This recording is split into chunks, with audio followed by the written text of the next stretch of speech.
Hello my listeners, आ चुके हैं आप लोगों के लिए डार्क ऑब्सेशन ऑफ साइको आशिक का न्यू एपिसोड। तो चलिए शुरू करते हैं। जायरा जो कि इस वक्त वेट कर रही थी कि कब आहाना करण राठौर का नंबर उसे सेंड करेगी ताकि वो जल्द से जल्द करण को फ़ोन कर सके। और जैसे ही हाना ने उसे टेक्स्ट किया था, उसके साथ ही बहुत ही अजीब व गरीब उसने इमोजी भी यूज़ की थी, जैसे कि कुछ किस वाली और कुछ आई विंक वाली। ये देख करके ज़रा फ्रस्ट्रेट होते हुए कहती है, ये लड़की कभी नहीं सुधरने वाली, पागल देश की। और ये बोलकर उसने उसी नंबर को कॉपी करके अब डायल कर दिया था। दूसरी तरफ से वैसे तो ज़ारा को उम्मीद नहीं थी, लेकिन कॉल काफ़ी जल्दी ही पिक हो गया था। ऐसा लग रहा था जैसे कि पहले से ही कोई ज़ायरा के कॉल का वेट कर रहा हो। जैसे ही करण ने फ़ोन उठाया था, इस तरफ से ज़ायरा जो कि बोलना शुरू करती है, हेलो, हियर ज़ायरा ओबेरॉय, आप do you know my name. दूसरी तरफ से आवाज़ आती है, नो, हु ज़ायरा ओबेरॉय। यह सुनकर के ज़ायरा को थोड़ा बुरा तो लगा था कि आखिर उसे कोई नहीं जानता क्या, और वो तो डिवा गोल्ड्स एंड डायमंड्स की कंपनी की सीईओ भी है और साथ ही जयेश ओबेरॉय की इकलौती बेटी भी। लेकिन फिर वो थोड़ा डिसअपॉइंट होते हुए अपना इंट्रो अच्छी तरीके से देना शुरू करती है। वो डिवा गोल्ड्स एंड डायमंड्स के बारे में तो आपने सुना ही होगा। वैसे तो ज़ायरा को अंदर से बहुत गुस्सा आ रहा था। यही तो वो शख्स था जिसकी वजह से उसके रिव्यूज़ इतने ज़्यादा बुरे हो गए थे कस्टमर से। और अभी तो उसे मन कर रहा था कि वो ज़ोर से जाकर के करण राठौर के बाल को नोच ले, लेकिन अभी उसे प्रोफेशनल तरीके से ही बात करना था और सारी चीज़ों को प्रोफेशनली ही हैंडल करना होगा। वो अपने गुस्से पर काबू पाने की कोशिश करती है और फिर आराम से कहती है, अगर आज आप फ्री होते तो। दूसरी तरफ से करण भी थोड़े डेस्परेट होकर कहते हैं, हाँ, व्हाई नॉट, मैं तो आज फ्री ही हूँ, और जितने भी मीटिंग्स थे मैंने अटेंड कर ली है, तो लंच टाइम में मिल सकते हैं। यह सुनकर के ज़ारा की खुशी का कोई ठिकाना ही नहीं था। उसे तो बस किसी भी हालत में लंदन से जल्द इंडिया जाना था, और अब तो करण राठौर से भी उसकी बात हो गई थी। अब वो जाकर के आराम से मीटिंग कर लेगी और जो भी कुछ उन्होंने किया है, जो भी रायता उन्होंने फैलाया है, उसका मुआवजा लेगी और प्रॉपरली सारी चीज़ों को अपने कंप्लीट करते हुए अपने टास्क को हैंडल करके वो दोबारा से इंडिया चली जाएगी। यही तो उसका काम था। और वो तुरंत ही अपने आप को तैयार करने में लग जाती है। जैसे ही अभी वो अपने फ़ोन को लेकर बाहर की तरफ आई थी और इधर उधर देखते हुए कहती है, ईशान, ईशान। कुछ स्टाफ उसी की तरफ आ रहे थे, उसके लिए कुछ ड्रिंक्स वगैरह लेकर के। ये देख कर के ज़ारा अपना हाथ दिखाते हुए कहती है, no actually I don't need that. अभी मुझे आप बता सकते हैं ईशान कहाँ है। लेकिन वो स्टाफ जो कि एकदम से शांत खड़ी थी और बस उसकी तरफ ध्यान से देख रही थी। ये चीज़ उसे थोड़ा सा अजीब लगता है, लेकिन फिर वो कुछ बोलती नहीं और अपने चेहरे को दूसरी तरफ मोड़ते हुए कहती है, ईशान। लेकिन अभी वो आगे कुछ बोल पाती उससे पहले ईशान जो कि अपने कमरे से बाहर की तरफ आ रहे थे, उन्होंने इस वक्त बहुत ही कैजुअल से कपड़ा पहन रखा था। जैसे ज़ारा को इतना टिप टॉप तरीके से तैयार देखते हैं, वो उसी की तरफ आकर के अपने पॉकेट में हाथ डालते हुए कहते हैं, क्या बात है, कहीं जाना था आपको। ज़ारा इस वक्त ईशान के थोड़ा और करीब आ गई थी और इस वक्त उन दोनों के बीच की दूरियां काफ़ी कम हो चुकी थी, जो कि इस टास्क को थोड़ा सा अजीब लगता है, जिससे वो सब वहाँ से तुरंत ही निकल गए थे। लेकिन ईशान जो कि अपनी जगह पर बिल्कुल ठीक तरीके से खड़े थे। हाँ, इस वक्त उनके दिमाग जो कि इस वक्त ज़ारा की बातों से ज़्यादा उसकी शक्ल और उसके फिगर पर था, क्योंकि वो इस वक्त बहुत ही ज़्यादा कमाल की लग रही थी। लेकिन फिर वो अपने दिमाग को इस तरह डिस्ट्रैक्ट होता पा करके खुद ही अपनी आंखें धीरे से बंद करते हैं और एक गहरी सांस भरते हुए कहते हैं, फोकस, फोकस। और फिर अपनी आंखें धीरे से खोलते हुए कहते हैं, या क्या क्या कह रहे थे आप। ज़ारा ने अपनी पूरी बात कंप्लीट कर दी थी और ईशान के इस रिएक्शन को देख करके वो थोड़ा नाराज़ होते हुए कहती है, what is this behaviour Ishaan, मैं इतनी सारी बातें बोल दी और आपने कुछ सुना ही नहीं। जितनी तेज टोन में अभी अभी उसने बात किया था इस शख्स से, सारे लोग को थोड़ा अजीब लग रहा था, जितने भी लोग आस पास इस वक्त काम कर रहे थे। और ईशान जो कि अपना गला क्लियर करते हुए सबको अपनी आंखों से इशारा कर देते कि यहाँ से सब लोग चले जाएं, क्योंकि वो बर्दाश्त नहीं कर पाएंगे कि ज़ायरा उन्हीं के स्टाफ के सामने उनकी इतनी बुरी तरह से इंसल्ट कर रही है। और वो अपनी आंखों को छोटी करते हुए कहते हैं, अब दोबारा रिपीट कर सकते हैं। जिस टोन में वो ज़ायरा से बात कर रहे थे, ज़ायरा को भी थोड़ा गुस्सा आ जाता है और फिर वो 2 कदम पीछे होते हुए कहती है, ओह रियली, तो मुझे दोबारा से रिपीट करना होगा।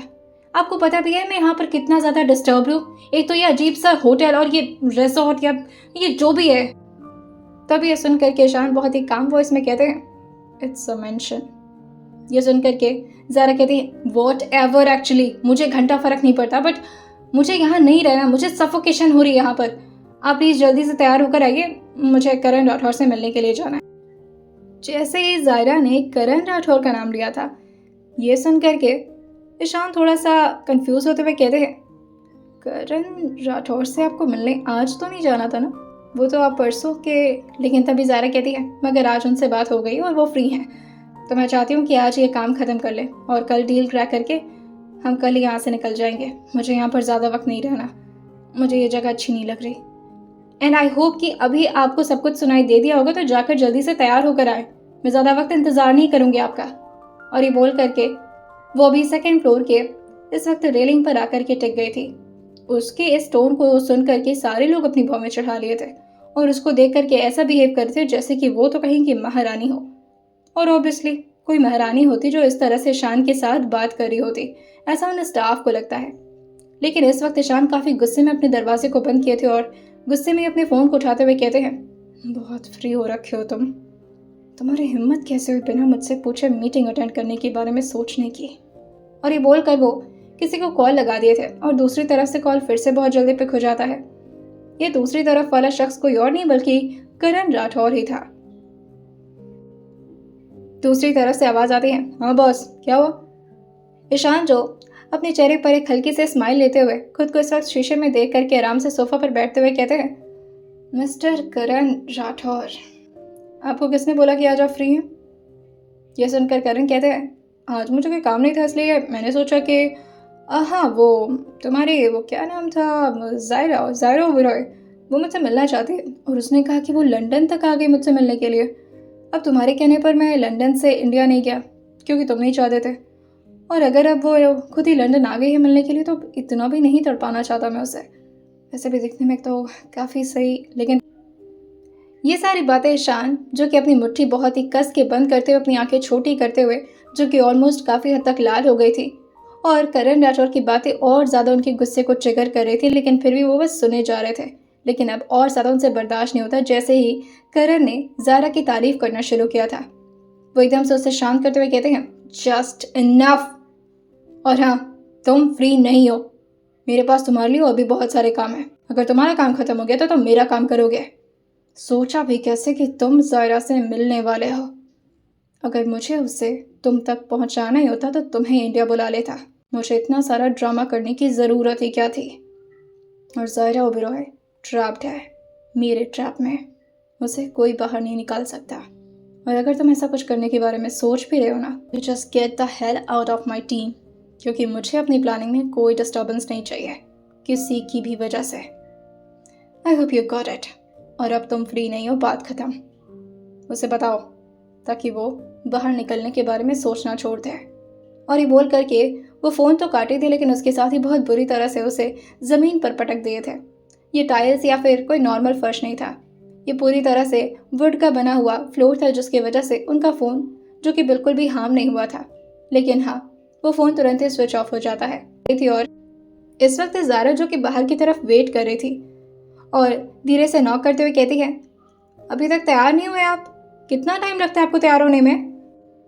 लेकिन अंदर से ज़ारा को कोई आवाज़ ही नहीं सुनाई दे रही थी, जिसकी वजह से वो धीरे से दरवाज़ा खोलकर अंदर की तरफ झांकने की कोशिश करती है।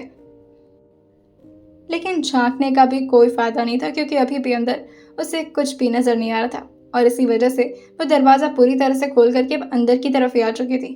और जैसे उसका हाथ दरवाजे से हटा था वो ऑटोमेटिकली लॉक हो गया था। अब पीछे की तरफ एक बार ज़ारा की नज़र जाती है और फिर जाती है सामने की तरफ। इस वक्त मिरर के ठीक सामने आराम से ब्लैक सोफा पर एक आदमी जो कि शर्टलेस होकर के बैठा हुआ था और अपने फोरहेड को धीरे धीरे रब कर रहा था। ये देख करके ज़ारा जो कि अपने हाथ में जो पर्स ली हुई थी उसे ले जा करके काफ़ी ज़ोर से ईशान के शोल्डर पर मारते हुए कहती है, मैं यहाँ पर वेट कर रही हूँ और आप यहाँ पर सो रहे हैं। अभी वो और ज़्यादा ईशान पर गुस्सा कर पाती। ईशान ने अभी उनकी तरफ अपने चेहरे को मोड़ा ही था, उससे पहले ही उनके फ़ोन पर किसी का कॉल आ जाता है, और ये कॉल उसी नंबर से था जिस नंबर को भी थोड़ी देर पहले आहाना ने सेंड किया था। और फिर वो धीरे से खुद से ही कहती है, करण राठौर मुझे क्यों कॉल कर रही है? ईशान जो अपना चेहरा हल्का सा उनकी तरफ अभी टिल्ट किए हुए थे, लेकिन फिर से वो सामने के मिरर की तरफ देखते हुए कहते हैं, उठा लीजिए, हो सकता है कुछ इमरजेंसी आ गई उनको। ज़ायरा फ़ोन उठा करके वहीं पर खड़े होकर के बात करने लगी थी, लेकिन वो बात क्या करती, दूसरी तरफ से इतनी जल्दी जल्दी में आवाज़ आ रही थी, वो एक्चुअली इमरजेंसी पड़ गई है, मैं आपसे मिल नहीं पाऊंगा, हम किसी और दिन का प्लान रख लेते हैं। I hope you just understood. Please अब बुरा मत मानिएगा, वैसे भी अब मेरे पास अगर ऑप्शन होता तो मैं ज़रूर आपसे मिल लेता। Okay, have a good day. और अभी ज़ारा एक शब्द बोल पाती उससे पहले फ़ोन कट चुका था, जिसे देख कर के ज़ारा एकदम से फ्रस्ट्रेट होते हुए अपने हील्स को ज़ोर ज़ोर से फ्लोर पर पटकते हुए कहती है, हाउ इट इज़ पॉसिबल, मेरे साथ ये सारी प्रॉब्लम्स क्यों आ जाती हैं? अभी मुझे आज उनसे मिलना था, उनकी इमरजेंसी आ गई। ओह गॉड, ऐसा कैसे हो सकता है? अब जाकर के ईशान को थोड़ा सा रिलीफ मिला था और वो खड़े होकर के आराम से आकर के ज़ारा के ठीक करीब खड़े होते हुए कहते हैं, इट्स ओके, लाइफ में ऐसी छोटी छोटी प्रॉब्लम्स तो आती जाती रहती हैं, हमें बड़ी प्रॉब्लम्स के बारे में सोचना चाहिए, ऐसे छोटी मोटी को तो हम एडजस्ट कर ही सकते हैं, है ना? ईशान की बातों को सुनकर ज़ारा कहती है, हाँ वो सब तो ठीक है, मगर फिर भी मतलब ऐसा कैसे हो सकता है? अभी तो थोड़ी देर पहले वो फ्री थे। ये सुन करके ईशान काफ़ी ज़ोर से अपने हाथ को कसते हुए कहते हैं, बहुत टाइम हो गया जनाब के पास, 4-5 दिन तो तुम्हें खाना खाने का भी वक्त नहीं देने वाला मैं, करण राठौर। ईशान किसी और ही दुनिया में गुम था, जिसे देख करके ज़ारा उनके ठीक सामने आकर के चुटकी बजाते हुए कहती है, ओ हेलो, एक्सक्यूज़ मी, हेलो मैं आपसे बात कर रही हूँ, आप कहाँ खो जाते रह करके? ईशान अपने चेहरे को ज़ारा की तरफ मोड़ते हुए कहते हैं, नहीं कहीं नहीं, वो मैं आपकी किस्मत के बारे में सोच रहा था, कुछ ज़्यादा ही बैड लक नहीं है? आप जहाँ भी जाते हैं कुछ अजीब अजीब सी चीज़ें होना शुरू हो जाती हैं आपके साथ। ये सुनकर के ज़ारा कहती है, ओह हेलो, नहीं ऐसा कुछ नहीं है, ठीक है, मैं कोई बैड लक नहीं हूँ, इवन गुड लक हूँ मैं अपने डैड की लकी चार्म। खैर छोड़िए, इट्स ओके। अच्छा वो आप तैयार नहीं हुए, पर ऐसे भी रहना ठीक नहीं है, ठंड का मौसम है, ठंड लग जाएगी। और ये बोल करके वो बाहर की तरफ चली गई थी। तब ईशान जो आराम से आकर के दोबारा से अपने सोफा पर बैठते हुए कहते हैं, मेरी फिक्र दिखाने वाली, पहले तुम खुद की फिक्र करो। मैं तो फिर भी ठंड से बच जाऊंगा, पर तुम मेरी आग से कैसे बचोगी? ज़ायरा के लिए अब लंच उसी के घर में लेकर आया जा रहा था और उसके कमरे में जैसे भी लंच लेकर वहाँ कुछ स्टाफ पहुँच पाती उससे पहले ही ज़ायरा कहती है, ईशान कहाँ है, उन्हें ज़रा बुलाइए तो। यहाँ पर ईशान के बिना जैसे उसका कोई काम ही ना चल पा रहा हो। स्टाफ जो कि जाकर के धीरे से कहती है, सर आपको मैम बुला रही हैं। ईशान बाहर आते हुए कहते हैं, अब क्या हो गया, इससे कितनी ज़रूरत पड़ती है मेरी। ज़ायरा के ठीक सामने जैसे ईशान आकर खड़े हुए थे, वो हल्के से स्माइल और साथ ही अपने चेहरे को पपी फेस बनाते हुए कहती है, अगर मुझे एक फेवर मिल जाता तो। एक्चुअली वैसे तो आप मेरे बॉडीगार्ड हैं, मगर मुझे ऐसा लगता है कि मैं आपसे कुछ ज़्यादा ही काम ले रही हूँ, बट कोई बात नहीं, लेना बनता भी है, मैं आपको पैसे भी तो चार्ज कर रही हूँ ना। तो वो मुझे बाहर जाना था खाना खाने, अगर आप मेरे साथ चल सकते तो that would be so better, मैं अकेले नहीं जाऊँगी। तब ईशान जो अपना सर हाँ मिलाते हुए कहते हैं, इट्स ओके, मैं चल सकता हूँ, क्यों नहीं, मैं तैयार होकर आता हूँ। और जैसे अभी वो पीछे मुड़े थे और ज़ारा भी खुश हुई थी, लेकिन तभी ईशान जो पीछे मुड़े हुए कहते हैं, पर यहाँ पर सब नॉनवेज ही मिलता है, आपको नॉनवेज खाने में कोई प्रॉब्लम? जैसे ही नॉनवेज का नाम ईशान ने लिया था, वो एकदम से अपना चेहरा अजीब सा बनाते हुए कहती है, क्या सिर्फ नॉनवेज ही मिलेगा, कुछ भी वेज नहीं होगा? तभी पीछे मुड़कर ईशान बड़े डिसअपॉइंटमेंट के साथ अपने चेहरे को नाम हिलाते हुए कहते हैं, नहीं, यहाँ पर वेज मिलना थोड़ा मुश्किल होता है, और अगर मिलेगा भी तो उसी से चिकन चॉप हुआ, उसी नाइफ को यूज़ कर लेते हैं लोग वेज खाना बनाने में, तो कहीं ना कहीं वो नॉन वेजिटेरियन तो हो ही जाता है, बट कोई बात नहीं, इफ़ यू से मैं ज़रूर चलूँगा। अब जैसे ही ज़ारा ने ये सुना था, वो एकदम से अपना मुंह डिस्गस्टिंग सा बनाते हुए कहती है, नो नो नो, मुझे नहीं जाना, अब यहीं खा लेती हूँ, कोई दिक्कत नहीं है। ईशान जो हल्का सा हंसते हुए कहते हैं, कोई बात नहीं, अगर आपको यहाँ अच्छा नहीं लग रहा तो। और वह स्टाफ को इशारा करते हैं, गार्डन में लेकर जाओ खाना, वहाँ पर खाएंगे, मैम वहाँ पर खाएंगी। ज़ायरा के साथ अब ईशान भी आकर के गार्डन में बैठ चुके थे और यहाँ का गार्डन वाकई बहुत प्यारा था। तभी ज़ायरा धीरे से कहती है, यहाँ पर कोई इंसेक्ट वगैरह तो नहीं आएंगे ना जो जहरीले हों? ईशान इस बात पर धीरे से अपने चेहरे को नाम मिलाते हुए कहते हैं, नो मैम, यहाँ पर आपको कोई डर नहीं है। और फिर वो धीरे से खड़े होते हुए कहते हैं, मेरे अलावा। गलती सही सही, मगर इस बात को थोड़ा तो ज़ायरा ने सुन लिया था, जिससे वो कंफ्यूज होकर कहती है, हाँ कुछ कहा आपने? लेकिन ईशान इस बात पर कुछ नहीं बोलते, शांत रह जाते और हल्का सा स्माइल करते हुए कहते हैं, आई थिंक आपको अपना लंच एंजॉय करना चाहिए, आपके लिए प्योर वेज लंच बना हुआ है और आई होप कि आपको ये पसंद आएगा। ज़ारा जैसे यहाँ पर खाना शुरू की थी, ईशान अंदर की तरफ जाने लगे थे, जिसे ज़ारा उन्हें रोकते हुए कहती है, ईशान, आपसे कुछ बात करनी थी, आप थोड़ी देर मेरे सामने आकर बैठेंगे? यहाँ पर सिर्फ 2 ही चेयर था और बीच में एक राउंड टेबल रखा हुआ था, जो कि बहुत बड़ा नहीं था, नॉर्मल साइज़ का ही था। अब ईशान को ऑर्डर मिल गया था, तो वो भी ज़ारा का कमांड कैसे नेगलेक्ट करते। वो आकर के उनके ठीक सामने बैठते हुए पूछते हैं, क्या बात है, आपको अकेले डर लग रहा है? यहाँ पर तो मैं कुछ स्टाफ को यहाँ पर। लेकिन तभी ज़ारा कहती है, नहीं नहीं, मुझे डर नहीं लग रहा, बस वो बात ऐसी है कि। और फिर वो धीरे से ईशान की तरफ देखते हुए कहती है, मेरी वजह से आपको बहुत सफ़र करना पड़ रहा है ना? ईशान ने जैसे ही सुना था, वो थोड़ा हैरान हो गए थे और उनके चेहरे जो कि अजीब सा एक्सप्रेशन बनाने लगे थे। हाँ, उनका चेहरा इस वक्त पूरी तरह से शांत तो पड़ गया था, लेकिन उनके दिल और दिमाग में बहुत सारी बातें चलना शुरू हो गई थी।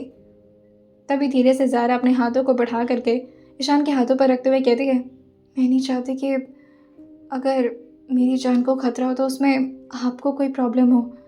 अब देखिए, मेरे पास तो बहुत सारे राइवल्स हैं, बिकॉज़ एक बिज़नेस वुमन होना इतना भी नॉर्मल नहीं होता, और वो भी इंडिया की बिज़नेस वुमन।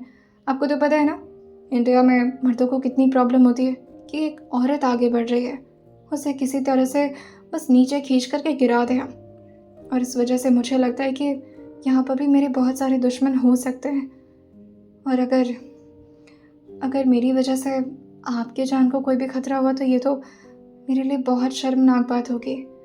मैं सोच रही थी कि मैं अपने अंकल को कॉल कर देती हूँ, उनकी बहुत स्ट्रॉन्ग पकड़ है यहाँ पर, तो मुझे सिक्योरिटी यहाँ पर मिल जाएगी, और आप यहाँ से वापस लौट जाइए इंडिया। यहाँ आपका रहना ठीक नहीं होगा, सेफ तो बिल्कुल भी नहीं लग रहा मुझे। जैसे ही ज़ारा की सारी बातें शांत ध्यान से सुन रहे थे, उनका दिल जो कि पहली बार इतने ज़ोर ज़ोर से धक धक कर रहा था, और सब कुछ एकदम से रुक सा गया था। वो समझ नहीं पा रहे थे कि क्या बोले वो इस बात पर, ज़ारा को क्या जवाब दें, और बस वो एक हल्की सी स्माइल ही अपने चेहरे पर रख पाते हैं, क्योंकि वो शब्दों से तो बिल्कुल पूरी तरह से ब्लैंक हो गए थे। ज़ारा की इन सारी बातों को नोट करते हुए वो धीरे से चेयर को पीछे करके खड़े होते हुए कहते हैं, आप लंच एंजॉय करिए, इस बारे में सोचने की ज़रूरत नहीं है आपको, बाकी आपको कुछ नहीं होगा, ट्रस्ट मी। और ये बोल करके वो एक गहरी सोच के साथ अंदर की तरफ रवाना हो गए थे। लेकिन एक एक कदम जैसे जैसे ज़ारा से दूर जा रहे थे ईशान के, थोड़ा सा अजीब सा लग रहा था उन्हें। और मेंशन के अंदर जाते जाते ईशान ने एक बार पलट करके ज़ारा की तरफ देखा था, जो कि इस वक्त बहुत ही मासूमियत से अपने लंच को एंजॉय कर रही थी, बिना ये सब कुछ जाने कि खतरा आखिर उसके लिए वाकई में है कौन। अब थोड़ी देर में ईशान अपने कमरे की बालकनी में आकर टिक चुके थे। अभी भी उनकी नज़र सिर्फ ज़ारा पर थी, लेकिन इस वक्त उनके फ़ोन पर कोई दूसरी तरफ से लगातार हेलो हेलो चिल्ला रहा था, और तब जाकर के ईशान अपने होश में वापस आते हैं। दूसरी तरफ से आवाज़ आती है, क्या हुआ, कुछ पता चला?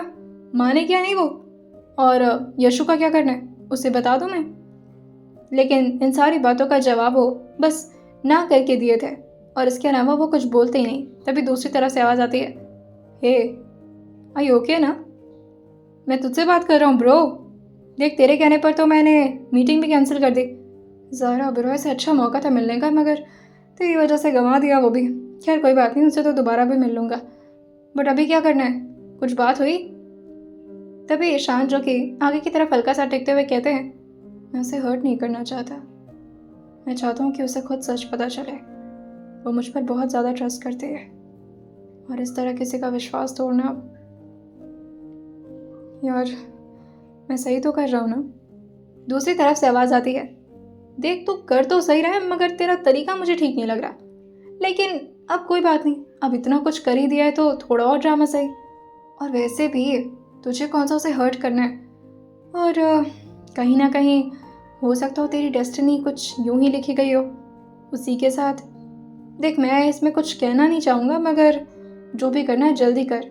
यशु को भी तो जवाब देना है ना, और उसकी ज़िद का और उसकी ख्वाहिश का तो तू जानता ही है।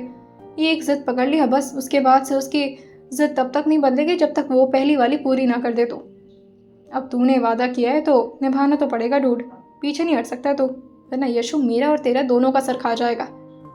और फिर तू तो जानता है ना उसकी कंडीशन कितनी क्रिटिकल है। अगर इस वक्त उसे सब कुछ ठीक होता नहीं नज़र आए तो वो होप खो देगा अपनी ज़िंदगी की। यशु का नाम ही काफी था ईशान के पूरे जहन में गुस्सा दिलाने के लिए, और वो एकदम से अपने हाथों को जोर से अपने फोन पर कसते हुए कहते हैं, यशु को बोलो कि उसके पाप बहुत जल्द आने वाले हैं उसके पास, और वो भी उसकी ख्वाहिश को अपने साथ लेकर। सब कुछ बहुत जल्द ठीक हो जाएगा। तभी दूसरी तरफ से करण कहते हैं, देख ब्रो, तू उसके साथ बिना जबरदस्ती किए भी तो ये सब कर सकता है ना। एक बार उसे समझाने की कोशिश। लेकिन काफी गुस्से में शान जो चिल्लाते हुए कहते हैं, समझाने की कोशिश? रियली? यशु की जो भी कंडीशन है ना वो उस लड़की की वजह से है, और तू कह रहा है कि मैं उसे समझाऊं? समझा उसे जाता है जिसके पास दिल हो। पत्थर है वो लड़की, और मैं उसको उसकी गलती का एहसास करा कर रहूंगा। तुझे पता है ना कि मैं अपनी जिंदगी से क्या खोने वाला था, सिर्फ उस लड़की के ईगो की वजह से। बहुत घमंड है ना उसे जयेश ओबेरॉय की बेटी होने का, दिवा गोल्ड्स एंड डायमंड्स के सीईओ होने का। तो उसका ये घमंड मैं चूर चूर करके रहूंगा। अच्छा हुआ तूने यशु का याद दिला दिया, वरना खामखा मैं सॉफ्ट बनने लगा था। हाँ, मैं उसके सामने बुरा बनकर तो नहीं जाऊंगा, उसे खुद सच का पता लगाना पड़ेगा। बाकी ये काम आज रात से शुरू होने वाला है। और ये बोल करके ईशान ने कुछ सोचते हुए फोन कट कर दिया था, और अभी शायद उनका प्लानिंग जो कि अब नेक्स्ट स्टेप की तरफ आगे बढ़ने वाला था, जिससे उनके चेहरे पर फिर से एक विनिंग स्माइल आ गई थी। रात का वक्त था। अभी भी जायरा ने अपने पूरे कमरे की सारी जितनी भी लाइट्स पॉसिबल थी सबको ऑन कर रखा था। इवन उसने तो लैंप्स भी जला रखे थे, और अभी वो उस तितली की तरफ ध्यान से देख रही थी जो कि बड़े प्यार से इस वक्त उसके ड्रेसिंग टेबल के पास बैठी हुई थी, और वो अपने फ़ोन से किसी को कॉल लगा देती है। दूसरी तरफ से कॉल इशिता ने पिक किया था, और इस वक्त वो लैपटॉप में ही कुछ गेम वगैरह खेल रही थी, जिससे वो डिस्टर्ब होते हुए कहती है, क्या है बिस्टू, मेरी याद कहाँ से आ गई तुझे? मैं तो सुन रही थी कि तू बस अहाना से बात कर रही है। अहाना और इशिता की न जाने आपस में क्या जेलसी थी। यह सुन करके ज़ारा का थोड़ा देर के लिए टेंशन पूरी तरह से गायब हो चुका था, और इशिता की बातें उसे बहुत ज़्यादा नॉर्मल कर देती थी। वो इशिता से अपनी सारी बातें एक एक करके बताना शुरू करती है। अजीब सा मेंशन है यार, कुछ समझ में नहीं आ रहा इश्तू, बस यहाँ से जल्द निकलना है मुझे। तब इशिता कहती है, एक काम कर, तू मुझे अपना करंट लोकेशन शेयर कर, और मैंने बोला तो था कि अगर कोई प्रॉब्लम आती है तो लंदन में तेरे अंकल तो हैं, उनसे सिक्योरिटी की अरेंजमेंट करवा लेना। और वैसे वो तो इतने पावरफुल आदमी है ना। तभी ज़ारा गहरी सांस भरते हुए कहती है, हाँ यार वो तो ठीक है, मगर कहीं ऐसा तो नहीं कि मैं ओवर थिंक कर रही हूँ? मैं इतना क्यों डरती हूँ यार इश्तू, मतलब इतना क्यों डरती हूँ मैं? सब कुछ तो ठीक है, यहाँ पर सारे स्टाफ भी हैं और ईशान भी तो है ना। तभी इशिता कहती है, अपने ईशान जी पर बड़ा भरोसा हो रहा है आपको, काफ़ी तारीफ करने लगी हो तुम उनकी। ज़ारा जो कि अपने चेहरे पर एक हल्की से स्माइल आते हुए कहती है, पता नहीं क्यों मगर उनके साथ थोड़ा सेफ तो महसूस होता है मुझे। इवन थोड़ा नहीं, बहुत ज़्यादा। अगर अकेले वो भी मेरे साथ होते हैं ना तो ऐसा लगता है वन मैन आर्मी चल रही है मेरे साथ, बिल्कुल डर नहीं लगता। लेकिन यार एक बात बोलो यशु, प्लीज़ तो मजाक मत उड़ाना मेरा। दूसरी तरफ से इशिता कहती है, ना ना मेरा मुन्ना नहीं उड़ाऊंगी मजाक, मैं तेरा कभी मजाक उड़ाती हूँ भला? अच्छा बता क्या बात है? ज़ारा कहती है, रिस्क पे बता रही हूँ, बट प्लीज़ इस बारे में किसी को नहीं बताना, ओके? पक्का ना नहीं बताएगी? ये सुन करके ज़ारा की बातों पर इशिता हंसते हुए कहती है, अब तो मुझे लग रहा है कि कुछ तो गड़बड़ है। अच्छा चल बता, नहीं बताते किसी को। ज़ारा जो कि अपने बालों को अपने कानों के पीछे लगाते हुए कहती है, यार मुझे ना इस वक्त खुद से ज़्यादा ईशान जी की फिक्र हो रही है। अब तू देख ना, मेरी तो बहुत सारे दुश्मन हैं, और अगर मेरी दुश्मनी में मुझे कुछ होता भी है तो इट्स माई फॉल्ट ना, और ये मेरी लाइफ है, मेरी प्रॉब्लम्स हैं। ईशान जी की क्या गलती है यार, उन्होंने थोड़ी ना कुछ किया है। बिजनेस वर्ल्ड मेरा, बिजनेस में मैं, और बेचारे उन्हें अगर कुछ हो गया तो मुझे लगता है उन्हें मुझे वापस भेज देना चाहिए। ये सारी बातों को वो एक साइड में रखते हुए कहती है, एक मिनट, ये ईशान जी का क्या चक्कर है ब्रो? मैं जो सोच रही हूँ वो तो सच तो नहीं करने वाली? अच्छा वो सब छोड़, ये बता कि ईशान जी से हमारे जीजा जी का सफर कब तय हो रहा है? ज़ारा जो कि फ्रस्ट्रेट होते हुए कहती है, इश्तू पागल है क्या तू भी ना कुछ भी सोचती है। वैसे तो वो सिर्फ दिखा रही थी कि वो फ्रस्ट्रेशन में है, लेकिन अंदर से तो उसके भी मन में लड्डू फूट रहे थे। क्योंकि चाहिए था वाकई ही ज़ायरा को कोई ऐसा शख्स जो कि उसको गले लगा कर कहे, मैं हूँ तुम्हारे साथ, मैं सब कुछ हैंडल कर लूँगा, तुम्हें फिक्र करने की ज़रूरत नहीं है। और फिर वो खुद से ही कहती है, आई थिंक ईशान ही है वो शख्स जिसके साथ मुझे बहुत सेफ महसूस होता है। जब उनकी बाहों में होती हूँ तो पूरी दुनिया से डर लगना बंद हो जाता मुझे। बस मैं चाहती हूँ कि वो मेरे साथ इसी तरह हमेशा रहे। लेकिन वो अपनी ही कॉन्वर्सेशन में थोड़ा सा कंफ्यूज होते हुए खुद के साथ आर्ग्यू करते हुए पूछती है, पर मैं उनकी बाहों में कब गई जो मुझे सेफ महसूस होने लगा? ऐसा तो कभी नहीं हुआ था। तब इशिता कहती है, हेलो, तो मुझसे बात कर या खुद से? तो अगर फोन ही किया है तो मुझसे बात कर ले, वरना फिर अगर खुद से बात करना तो फोन काट दे, पागल कहेंगी। अच्छा वो सब छोड़, देख जोक सपाट एक तरफ, लेकिन सीरियस रहे। हाँ, तू लंदन गई है और इस बारे में सबको पता है, तो इस वजह से बी केयरफुल और अपनी करंट लोकेशन मुझे तुरंत सेंड कर। क्या तो मैं ही अंकल से बात कर लूँ तेरे सिक्योरिटी के लिए, कल तक पहुंच जाएंगे तेरे पास। ज़ायरा भी बात कर ही रही थी, लेकिन तभी उसको अपने दरवाजे पर कुछ तो एहसास हुआ था, जिससे वो इशिता से कहती है, हाँ मैं तुझे सेंड कर दूंगी करंट लोकेशन, लेकिन ये जगह इतनी वियर्ड है ना कि अगर तुझे यहाँ का करंट लोकेशन सेंड भी कर दिया तब भी तेरे आने में नानी याद आ जाएंगी। और ये बोलकर वो बड़े आराम से दरवाजा खोल दी थी, क्योंकि इस वक्त वो बात कर रहे थे और उसे जरा भी पता ही नहीं था कि बाहर कौन हो सकता है। और जैसे वो बाहर का नजारा देखी थी, वो पहले तो समझ नहीं पाती कि आखिर अभी तक तो कोई साया था यहाँ पर, कहाँ चला गया। अभी वो जैसे ही बाहर की तरफ निकल करके अपने लेफ्ट की तरफ देखे थी, वहां कुछ नहीं था, लेकिन जैसे उसकी नजर राइट की तरफ जाती है, वो एकदम से जोर से चिल्लाई थी, क्योंकि इस वक्त एक बिल्ली जो कि बड़ी क्यूट सी थी, मगर उसको देख करके वो थोड़ा सा डर करके चिल्ला दी थी। अब एक तरफ बिल्ली चिल्लाती और दूसरी तरफ ज़ायरा, और दोनों एक दूसरे के चिल्लाने से ही डर गए थे। अब ज़ायरा एक तरफ भाग रही थी और बिल्ली उसके पीछे पीछे। तभी इशिता दूसरी तरफ से डर जाती है और थोड़ा हैरान होकर पूछती है, हाँ क्या हुआ ज़ायरा? ज़ायरा, हेलो हेलो, तू ठीक है ना? तभी ज़ायरा कहती है, एक मिनट मुझे बच जाने दो, उसके बाद तुमसे बात करती हूँ, फोन मत काटना प्लीज। और वो जोर से जो भी दरवाजों से सामने दिखा था उसी में घुस जाती है और दरवाजे को जोर से बंद करते हुए गहरी गहरी सांसें भरते हुए कहती है, भगवान बचा लिया, थैंक गॉड। और उसने ये बोल करके अपनी आंखें बंद कर ली थी। और फिर धीरे धीरे जैसे उसकी आंखें खुली थी, वो इशिता से कहती है, यार बिल्ली पीछे पड़ गई थी, तुझे तो पता है ना मुझे बिल्लियों से कितना डर लगता है। दूसरी तरफ से इशिता हंसते हुए कहती है, हे भगवान, क्या सीईओ बनेगी तो पागल, बिल्ली से डरती है। अच्छा छोड़, मैं कहाँ थी? हाँ, तो मैं ये कह रही थी कि करंट लोकेशन। लेकिन तभी ज़रस को शांत करते हुए कहती है, एक मिनट इशिता। और वह धीरे धीरे बहुत ही ध्यान से कुछ देखते हुए सामने की तरफ बढ़ रही थी, और जिस तरफ वो बढ़ रही थी वहां एक बड़ी सी पेंटिंग लगी हुई थी। इशिता दूसरी तरफ से पूछती है, क्या हुआ, ऐसा क्या देख लिया तूने? तभी ज़ायरा कहती है, यहाँ पर किसी की बहुत बड़ी सी पेंटिंग लगी हुई है। अब कोई चेयर पर बैठा हुआ नजर आ रहा है, पर यहाँ की लाइट्स, यार कुछ दिखाई नहीं दे रहा। लेकिन तभी जो लैंप्स वहां पर जल रहे थे थोड़े बहुत, उससे इतना समझ में आ जाता है कि वहां पर एक नाम लिखा हुआ है, जिस नाम की तरफ वो बहुत ही ध्यान से झुक करके उसे पढ़ते हुए कहती है, कबीर रायचंद। ये कबीर रायचंद की पेंटिंग है। तो ये कबीर रायचंद कौन है? दूसरी तरफ से भी कुछ आवाज आती है, उससे पहले ही बाहर से कुछ आवाज आती है। धीरे धीरे कोई दरवाजा नॉक कर रहा था, जिससे तुरंत ही ज़ायरा बाहर की तरफ निकलते हुए जैसे भी ईशान को देखी थी, वो अभी तक तो थोड़ा बहुत काम हो गई थी, लेकिन फिर से वो डरना शुरू कर देती और जोर से जाकर के वो ईशान के गले से लग गई थी और उनके सीने से चिपकते हुए कहती है, थैंक गॉड आप आ गए, मुझे बहुत डर लग रहा था। आपको पता है यहाँ पर ना एक बिल्ली आ गई थी, वो मेरे पीछे ही पड़ गई थी। और ये सारी बातें वो ईशान के सीने से लग कर ही बोले जा रही थी। ईशान जो अपने हाथों को अपने आराम से पॉकेट में रखे हुए थे और सामने की पेंटिंग की तरफ देख करके उनके चेहरे पर एक तिरछी स्माइल आ गई थी।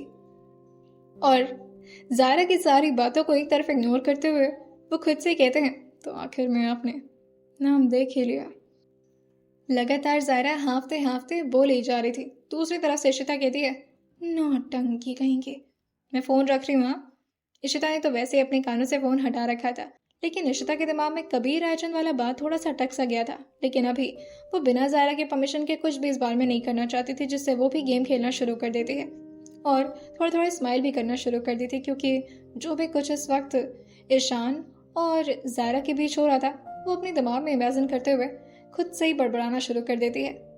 पता नहीं क्या चल रहा होगा, क्या ही चल रहा होगा। मैडम जी को हक करना होगा और मिल गए होंगे उन्हें ईशान जी, पर उसे ईशान क्यों पसंद आ रहे हैं? ऑब्वियसली आएंगे ही, इतने स्ट्रांग और इतने टफ जो हैं, पर मुझे तो वो बंदा बिल्कुल ठीक नहीं लगता। हाँ, पर दिखने में तो ठीक ही ठाक है। अब ये सारी बातें वो जो भी कुछ कह रही थी, वो दूसरी तरफ से टेडी बियर सब कुछ सुन रहा था, और इस बात पर उसके चेहरे पर भी एक हल्की सी स्माइल आ गई थी, जो कि ऑब्वियसली जरा सा भी इशिता को शक नहीं दिला पाते कि इस वक्त टेडी बियर खुश है या हंस रहा है, क्योंकि दूसरी तरफ से जो ये सारी बातें सुन रहा था वो इशिता की तरफ ध्यान से देखते हुए कहता है, बेहतर है, ज़ारा कम से कम ईशान को अपना तो समझ रही है। अगर इसी तरह से ईशान को वो अपना ले तो बात ही खत्म हो जाए और इतना जंग की जरूरत ही न पड़े। ईशान इस तरह से ज़ारा को अपने सीने से यूं ही लगा हुआ देख करके धीरे से उसके कंधे पर अपना हाथ रखते हुए उसे अपने आप से थोड़ा दूर करते हुए कहते हैं, अब बिल्ली तो जा चुके हैं, अगर हो सके तो आप भी अपने रूम में जाकर सो जाइए। तभी ज़ारा एक बार पीछे उसी पेंटिंग की तरफ देखती है और फिर ईशान से कहती है, हाँ मुझे सो ही जाना चाहिए। जाते जाते वो एक बार और ईशान की तरफ मुड़ी थी और अभी ईशान उन्हीं की तरफ देख रहे थे, जिससे अब ज़ारा के लिए थोड़ा सा ऑकवर्ड हो गया था, और वो इस बात को थोड़ा घुमाते हुए कहती है, वैसे वो पेंटिंग कबीर रायचंद कौन है यहाँ पर? आप जानते हैं क्या? ये सुन करके ईशान जो कि हल्का सा मुस्कुराते हुए कहते हैं, अभी तक तो नहीं जानता, मगर अगर आप कहें तो मैं उनके बारे में पता ज़रूर लगाऊंगा। लेकिन तभी ज़ारा कहती है, नहीं आप परेशान मत होइए, वैसे भी सुबह से कितना काम कर रहे हैं, थक गए होंगे आप, जाकर सो जाइए, मैं इशिता से बोल दूंगी। और ये बोल करके वो अपने कमरे में जा चुकी थी और अपने कमरे के ठीक दरवाजे से टिकते हुए खुद से कहती है, बाहों में जाकर अच्छा तो लगा, लेकिन उन्होंने कुछ बोला ही नहीं। कहीं मैं ज़्यादा डेस्परेट तो नहीं हो रही हूँ? हाँ, मैं ही ज़्यादा डेस्परेट हो रही हूँ। वो खुद को ये सारी बातें समझाते हुए अब इशिता से चैटिंग करना शुरू कर दी थी, और जब इशिता कोई जवाब नहीं देती तो उसे कॉल लगाते हुए कहती है, सुन मोटी, मेरे लिए एक फेवर कर, ये कबीर रायचंद की सारी डिटेल्स अगर तो निकाल सकती तो प्लीज़। हाँ, क्योंकि ये नाम तो इंडियन है, मैं जानना चाहती हूँ कि ये पेंटिंग इंडिया नहीं बल्कि लंदन में क्या कर रही है और इसी रिजॉर्ट में क्यों है। देख, मैंने करंट लोकेशन भी सेंड कर दिया, अब थोड़ा सा हिस्ट्री इसके बारे में निकाल, क्योंकि इस मामले में तो तुझे मज़ा ही आता है ना। तब तक मैं आराम से सोती हूँ। दूसरी तरफ से इशिता जो कि गुस्साते हुए कहती है, बिना पैसे के काम करवाती तो मुझसे। ठीक है, कर रही हूँ, छुड़ैल, सो जा। लेकिन तभी उसको रोकते हुए कहती है, अच्छा सुन, कुछ हुआ क्या? थोड़ी किस्से विस्सी? ये सुनकर के ज़ारा जो कि अपने मुंह पर अपना हाथ रखते हुए कहती है, यार नहीं, मुझे तो बस डर लग रहा था, इस वजह से मैंने हक कर लिया था और कुछ नहीं। तभी ये सुनकर के इशिता हंसते हुए कहती है, चल झूठी, किस तो हो ही गया होगा। तभी दूसरी तरफ से ईशान को फोन आ गया था और काफी तेज आवाज में उसके कान में एक आवाज आती है, कांग्रेचुलेशन भाई। जैसे ईशान ने यह सुना था वो एकदम से अपने कान से अपने फोन को दूर करते हुए कहते हैं, क्या पागलपंती है ये, करण दिमाग ठीक है तेरा? दूसरी तरफ से आवाज आती है, दिमाग तो आपका आपकी जगह पर नहीं लग रहा, किससे भी हो गई आप लोगों के बीच और हमें तो कुछ पता ही नहीं है। यहाँ पर रिवेंज स्टोरी चल रही है ना, कहीं लव शब्द का चक्कर तो नहीं शुरू हो गया। जैसे ईशान ने यह सुना था वो भी अपने कमरे में आकर के जोर से दरवाजा बंद करते हैं और करण को काफी गुस्से में कहते हैं, दोबारा से लव शब्द का नाम भी मत लेना और उस लड़की के बारे में इमेजिन भी करना गुनाह है मेरे लिए। बात समझ में आ रही तुझे? काम पे फोकस कर और कुछ डिटेल्स पता चली। तभी करण खुश होकर के एक और इन्फॉर्मेशन ईशान तक पहुंचाते हुए कहते हैं, वैसे कांग्रेचुलेशन कहने का मन एक और बार कर रहा है, मगर इस बार चिल्ला कर नहीं कहूंगा। इशिता अपना काम शुरू कर दी है और आपके बारे में पता लगाया जा रहा है, मिस्टर कबीर रायचंद। ये सुनकर के ईशान जो कि आराम से फोन को काटते हुए बेड पर आकर के लेट चुके थे और अपने दोनों हाथों को अपने सर के पीछे लगा करके सीलिंग की तरफ ध्यान से देखते हुए कहते हैं, मतलब कल तक तुम्हें सब कुछ पता चल जाएगा और कल से तुम्हारा डरना शुरू, ज़ारा ओबेरॉय।